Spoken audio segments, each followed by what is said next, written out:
The Delphic Podcasts by Michael R. D. James, Episode 9. The Genesis of That Great Family of Living Things, page 79. Kant is here referring to the Gaia principle.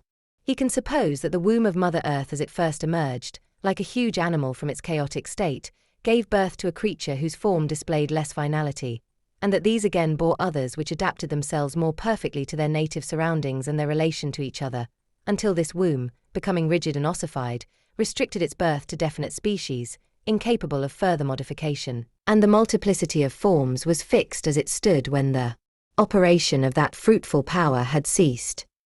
Page 79.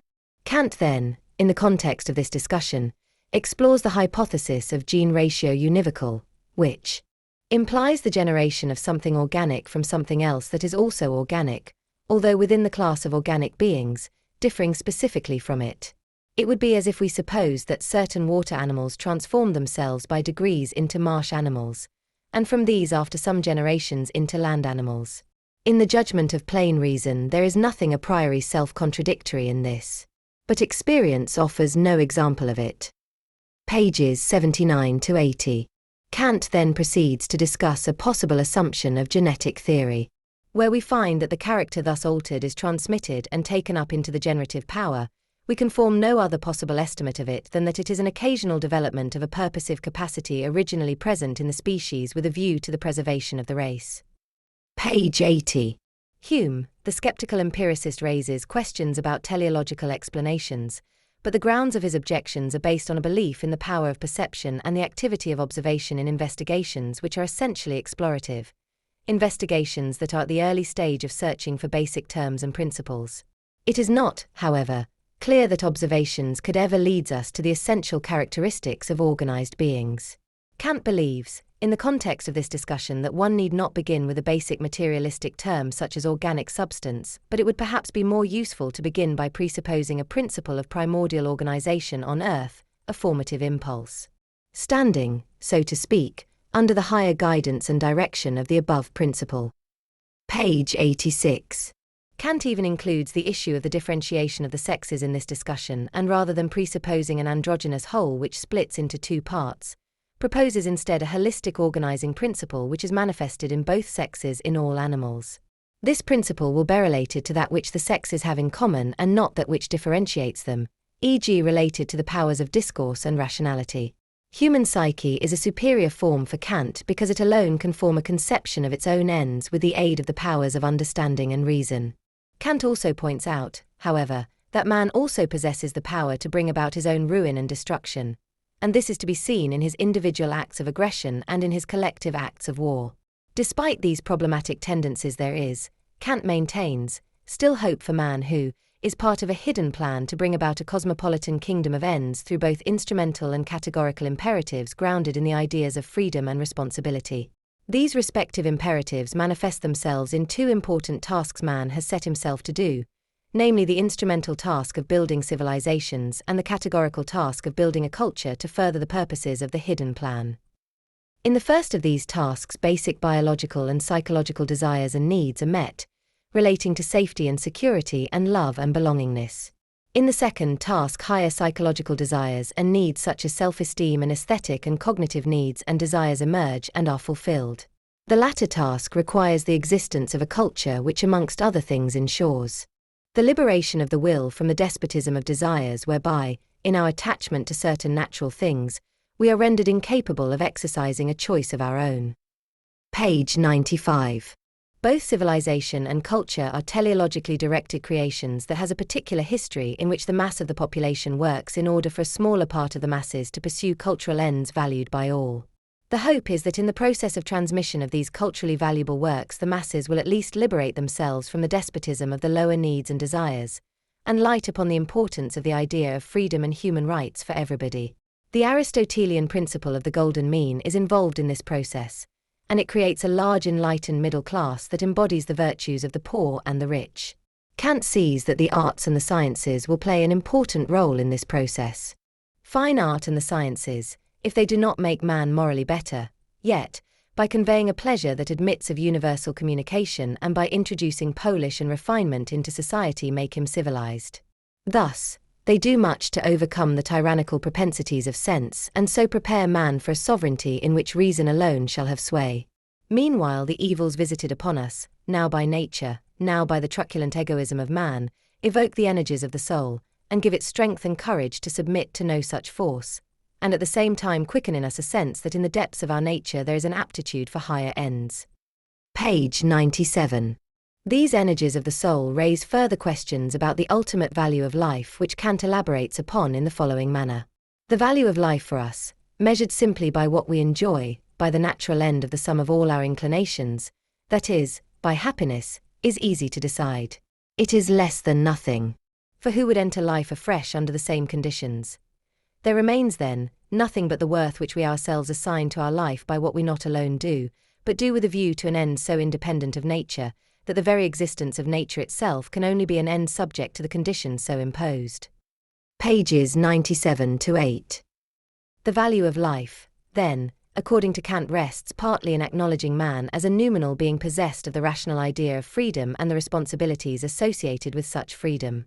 Man's conception of himself, then, is that of a being who in order to appreciate happiness must deem himself to be worthy of such happiness.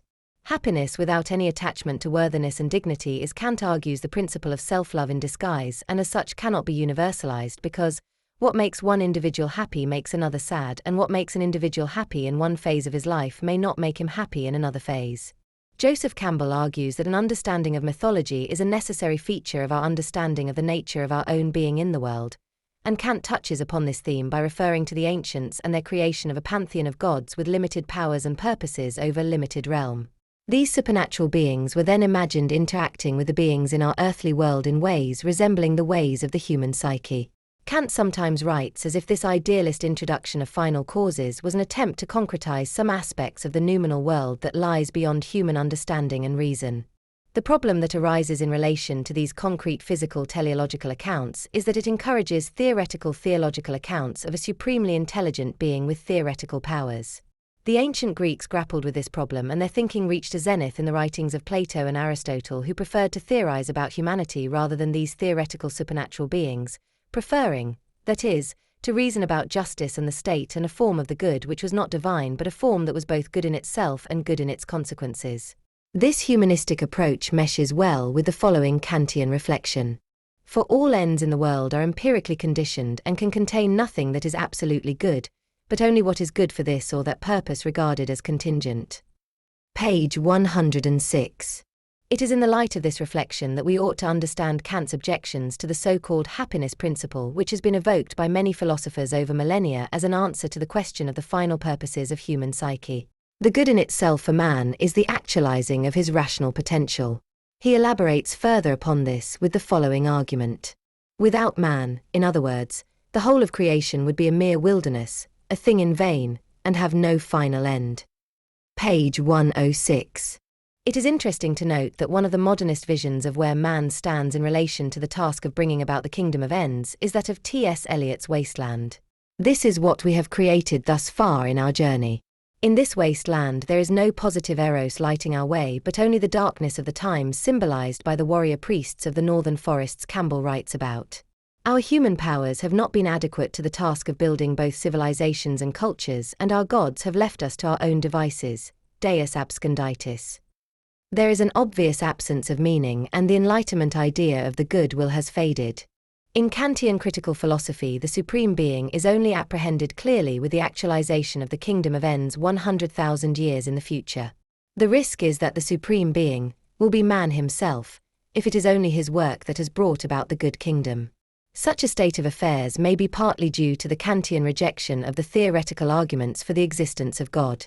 The formula Kant proposes for a belief in God is a practical moral formula where all the work is to be done by man, and any happiness that accrues eventuates only because it is proportionate to the work of a good will that respects the freedom and rights of others. In a section entitled Method of Applying the Teleological Judgment, Kant takes up the issues of the status of theoretical proofs for the existence of God and dismisses all of them, including the famous ontological proof. This returns us back to the arena of practical reason, in which analogy and symbolism play foundational roles not in relation to the relatively abstract practical issue of justice, but in the more concrete contexts of the family and its love of family members and the realm of the sacred.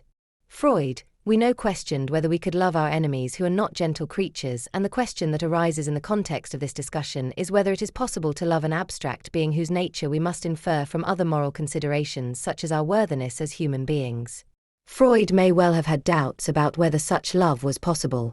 Skepticism in relation to mythology, religion, metaphysics, and even art became in fact skepticism relating to various human powers such as understanding and reason in favor of other powers such as perception, consciousness, and the imagination. Indeed, the question arises whether philosophical psychology that can account for the repertoire of human phenomena is even possible if the repertoire of our human powers is truncated in the ways it has been.